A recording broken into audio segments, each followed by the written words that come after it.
प्रेग्नन्सीच्या पहिल्या 3 महिन्यांमध्ये म्हणजे सुरुवातीच्या 12 आठवड्यांमध्ये तुम्ही काय काय काळजी घ्यायला पाहिजे. सगळ्यात महत्वाचं म्हणजे तुम्ही हेल्दी खाणं खूप गरजेचं आहे. कारण की तुम्हाला या दिवसांमध्ये खूप उलटी, मळमळ, काही खाण्याची इच्छा होत नसते. त्यामुळे बाहेरचं तिखट मसालेदार अव्हॉइड करून तुम्ही घरचं जेवण करायला पाहिजे.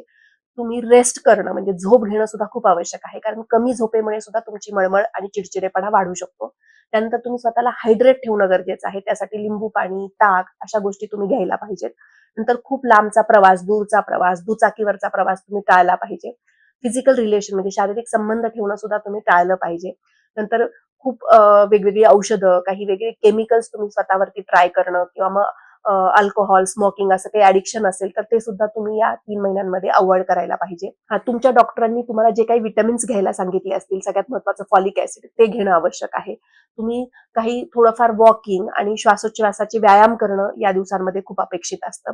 आणि सगळ्यात महत्त्वाचं जर ह्या पहिल्या 3 महिन्यांमध्ये तुम्हाला खूप जास्त पोटात दुखलं किंवा स्पॉटिंग झालं म्हणजे थोडंसं ब्लिडिंग झालं, तर तुम्ही लवकरात लवकर तुमच्या डॉक्टरांकडे जायला पाहिजे.